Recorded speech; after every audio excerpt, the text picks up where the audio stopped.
अब यहाँ पे इतिहास में जाना बहुत जरूरी है क्योंकि ईरान में हमेशा से हिजाब पहनना कंपलसरी नहीं था।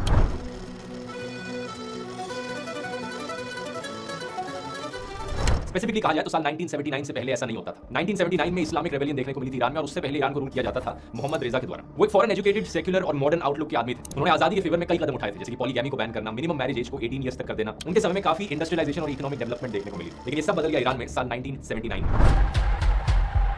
Wake up to reality. 1971 में ईरान में एक पार्टी हुई। ऐसी पार्टियां अब भारत में होने वाली शादी की बराबरी कर सकती हैं या नहीं, मगर उस पार्टी के कारण ईरान में शाह के खिलाफ आक्रोश फट पड़ा। इस्लामिक क्रांति से पहले पैसा शाही क्लास के पास ही था, आम जनता के पास खाने के लिए नहीं, लेकिन रूलिंग क्लास के पास बेशुमार दौलत। अक्टूबर 1971 में परसेपोलिस शहर में फारसी साम्राज्य के 2500 साल पूरे होने का जश्न मनाया जा रहा था। उस जमाने में $120 मिलियन खर्चा हुआ। 4 दिन के कार्यक्रम पर दुनिया भर से राजनेता, हॉलीवुड के स्टार बुलाए गए, अनगिनत रोल्स रॉयस कारें मंगाई गई। जश्न के लिए अलग अलग देशों की इवेंट कंपनियों को ठेके दिए गए ताकि आयोजन भव्य हो। पैसे का ऐसा जलवा देखकर भूखी जनता बेसब्र हो गई, गुस्से में आ गई। गनीमत कि उस समय ईरान में भारत की तरह गोदी मीडिया नहीं था, वरना उस जश्न को शादी की तरह कवर करने लग जाता, एक एक इवेंट का कवरेज करता। बहरहाल कहा जाता है कि उस समय के ईरान के हर विभाग में अमेरिकी एजेंट ही फैसला किया करते थे। यह भी कहा जाता है कि इंग्लैंड और अमेरिका की खुफिया एजेंसियों ने वहां तख्ता पलट कराया, जिसके बाद 1953 में शाह को तख्त पर बिठाया गया। तभी से शाह को अमेरिका के वफादार के रूप में देखा जाने लगा। दूसरे विश्व युद्ध के बाद दुनिया भर में नई नई संस्थाएं बनने लगी, नए नए अधिकार कायम हो रहे थे, धर्म और राजनीति को अलग किया जा रहा था, इसकी आंधी चल रही थी। और उसी दौर में ईरान में धार्मिक क्रांति हो जाती है।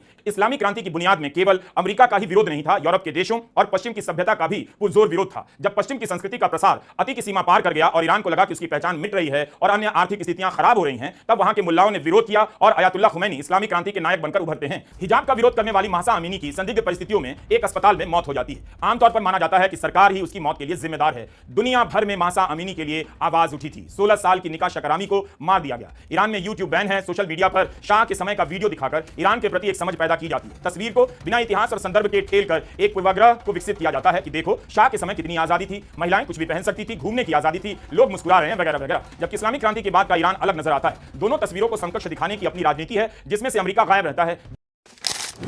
उनसे अपनी बादशाहत बचाने की भीख मांगने लगा, जिस पर ब्रिटिश एम्पायर ने कहा ठीक है, लेकिन हमारी एक शर्त है, तुम्हें ईरान के तख्त से हटना होगा और अपने 22 साल के जवान बेटे को ईरान का नया बादशाह बनाना होगा, क्योंकि उसका ये बेटा रजा शाह पहलवी ब्रिटिश एम्पायर का एक वफादार पपेट था। ईरान का ये नया बादशाह अंग्रेजों से बहुत ज्यादा इंस्पायर था।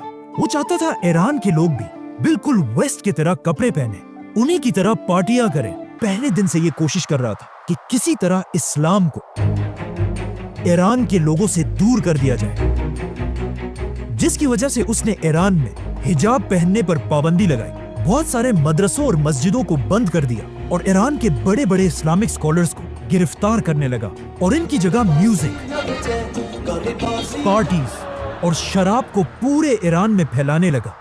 आखिर ईरान के बादशाह ने ईरान को इस्लाम से इतना दूर करने की कोशिश की कि ईरान के सारे बड़े इस्लामिक स्कॉलर्स अपने इस बादशाह के खिलाफ होने लगे, जिसके बाद ईरान की मस्जिदों और मदरसों में ये स्कॉलर्स बादशाह के खिलाफ स्पीचेस करने लगे। अचानक एक दिन ईरान के बादशाह ने ऐलान किया द ग्रेट पर्शियन एम्पायर को दोबारा जिंदा करने के लिए ईरान में दुनिया की सबसे बड़ी पार्टी होगी।